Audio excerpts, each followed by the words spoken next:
சென்னை இரட்டை கொலை வழக்கு தொடர்பாக 13 பேர் கைது செய்யப்பட்டிருக்கிறார்கள். கூடுதல் விவரங்களை செய்தியாளர் சாலமன் வழங்கிட கேட்கலாம். சாலமன், வணக்கம். 13 பேர் எந்த தகவலின் அடிப்படையில் கைது செய்யப்பட்டிருக்கிறார்கள்? அவர்கள் பற்றிய முழு விவரங்களை பதிவு பண்ணுங்க. காவல்துறையினரின் அடுத்த கட்ட நடவடிக்கை என்னவாக இருக்கும்? சென்னை கோட்டூர்புரத்துல நேற்று முன்தினம் 2 ரவுடிகள் ஆன அருண்குமார் மற்றும் சுரேஷ் ஆகியோர் வெட்டி படுகொலை செய்யப்பட்டனர்.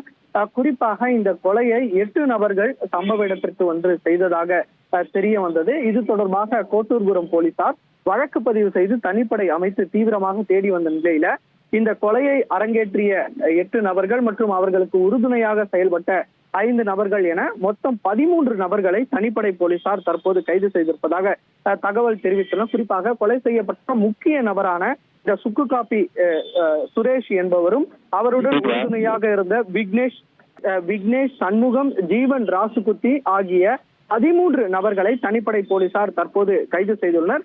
கைது செய்யப்பட்ட இவர்களை ரகசிய இடத்துல வைத்து தீவிரமாக தனிப்படை போலீசார் விசாரணை மேற்கொண்டு வருகின்றனர்.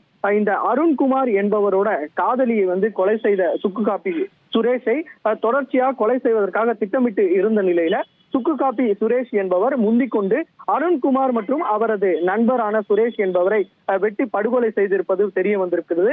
மேலும் இந்த அருண்குமாரை மற்றும் அவரது அண்ணன் அர்ஜுனனை கொலை செய்வதற்காக தான் இந்த கும்பல் வந்திருப்பதும் எதிர்பாராத விதமாக அவருக்கு பதிலாக சுரேஷ் என்பவரை கொலை செய்திருப்பதும் போலீசாரின் முதற்கட்ட விசாரணையில தெரிய வந்திருக்குது. தொடர்ச்சியாக இந்த 13 நபர்களையும் தனிப்படை போலீசார் இந்த சென்னைக்கு அருகே இருக்கக்கூடிய ஒரு இடத்துல வைத்து தீவிரமாக விசாரணை மேற்கொண்டு அதன் பின்னதாக இந்த கொலைக்கான முழு காரணம் குறித்து போலீசார் விசாரணை மேற்கொண்டு அதன் பின்பாக இவர்கள் விசாரிக்கப்பட்டு நீதிமன்றத்தில் ஆஜர்படுத்தி சிறையில் அடைக்கப்படுவார்கள் எனவும் போலீசார் தரப்புல ஒரு தகவல் தெரிவிக்கப்பட்டுள்ளது.